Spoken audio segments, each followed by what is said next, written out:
قاری صاحب نفرت پالنے والے لوگ بہت کمزور ہوتے ہیں کیونکہ ان میں محبت نبھانے کی سخت نہیں ہوتی اور رشتوں کا تسلسل محبت کی بنیاد پر ہے. تو آپ ماشاءاللہ عالم بعمل ہیں, تو ہم نوجوانوں کو ایک ایسا میسج دیں آج کے دور میں کہ رشتوں کا تسلسل برقرار کیسے رکھیں. جی بہت اچھی بات کی آپ نے. بسم اللہ الرحمن الرحیم. رشتوں کا تسلسل کیسے بحال رکھا جائے. جی یاد رکھیے دین جو ہے یہ ایک مکمل ضابطۂ حیات ہے.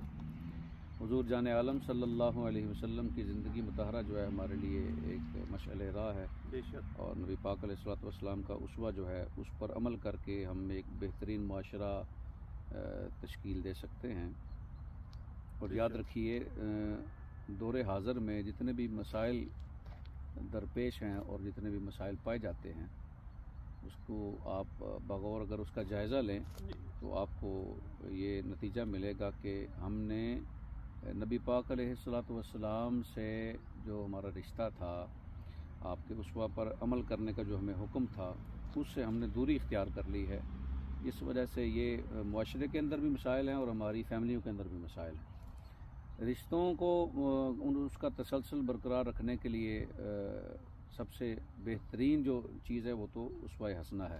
نبی پاک علیہ الصلوۃ والسلام کی جو ہے سیرت ہے اس پر عمل کرنا ہے. اور نبی پاک علیہ الصلوۃ والسلام کی سیرت مطہرہ سے ہمیں محبت کا درس دیا جاتا ہے,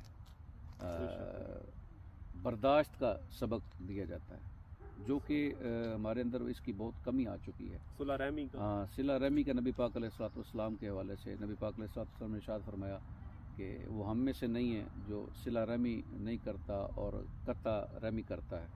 ایک اور نبی پاک علیہ الصلوۃ والسلام کی حدیث جس کا مفہوم کچھ یوں ہے کہ وہ ہم میں سے نہیں ہے جو چھوٹوں پر شفقت نہیں کرتا اور بڑوں کا ادب نہیں کرتا. یہ حدیث پاک ایک بڑی جامع حدیث ہے جس سے ہم بہت زیادہ ہمارے لیے سیکھنے کے لیے چیزیں مل سکتی ہیں.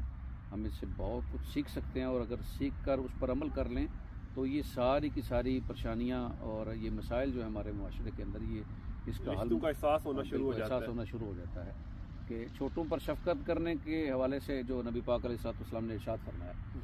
گھر کے اندر اگر اسی حدیث کو وارد کر دیا جائے, اس پر عمل شروع ہو جائے, تو ہمارا گھر جو ہے وہ جنت کا گہوارہ بن سکتا ہے. چھوٹوں کے ساتھ شفقت کے ساتھ پیش آنا اور بڑوں کا احترام شروع ہو جائے, بڑوں کا کہنا ماننے کے حوالے سے آپ اندازہ کر لیں کہ ان کا ادب و احترام بجا لائیں, گھر میں امن و سکون جو ہے وہ قائم ہوگا. بچوں پر شفقت, ہم چاہتے ہیں نا کہ ہمارے رشتوں کے اندر محبت پیدا ہو, تو وہ اس کا بہترین ذریعہ یہ ہے کہ اسی محبت والے درس کو عام کیا جائے. آپ باہر معاشرے میں بھی اگر آپ چاہتے ہیں کہ ہمارا معاشرہ جو ہے وہ امن کا گہوارہ بنے, تو اس کے لیے ہمیں محبت کو عام کرنا پڑے گا, نفرتوں کو مٹانا پڑے گا. ہمارے ہاں تو چھوٹی چھوٹی باتوں پر مسائل بن جاتے ہیں, ہماری چھوٹی چھوٹی باتوں پر ہمارے گھر اجڑ جاتے ہیں, ہمارے معاشرے کے اندر اتنے مسائل بن جاتے ہیں. آپ آج شاید جمعے پر بھی آپ نے سنا ہوگا کہ جو آیت مقدسہ ہے, جب اللہ تبارک و تعالیٰ نے فرشتوں کے ساتھ وہ کلام فرمایا کہ میں زمین پر اپنا نائب مقرر کر رہا ہوں, تو فرشتوں نے عرض کی یا اللہ تو اس کو نائب بنا رہا ہے جو زمین پر فساد پھیلائے گا اور خون ریزی کرے گا. تو اگر آپ اس بات کو, فرشتوں کی اس بات کو بھی اگر لیا جائے تو اندازہ کر لیں کہ ہمارے معاشرے کے اندر کتنا فساد پھیلایا جاتا ہے. انسان کے اندر یہ پرابلم پائی جاتی ہے, خون ریزی نہیں ہو رہی, تو یہ محبت کی کمی کی وجہ سے یہ مسائل بن رہے ہیں. تو نبی پاک علیہ الصلوۃ والسلام سے جتنا ہمارا گہرا رشتہ ہوگا اتنی محبت عام ہوگی, بالکل باقی رہے گا. اور آپ دیکھیں گے نبی علیہ الصلوۃ والسلام کے اسوہ پر جتنا عمل زیادہ ہوگا اتنا ہی ہمارے معاشرے کے اندر محبت قائم ہوگی, مسائل کی کمی آئے گی.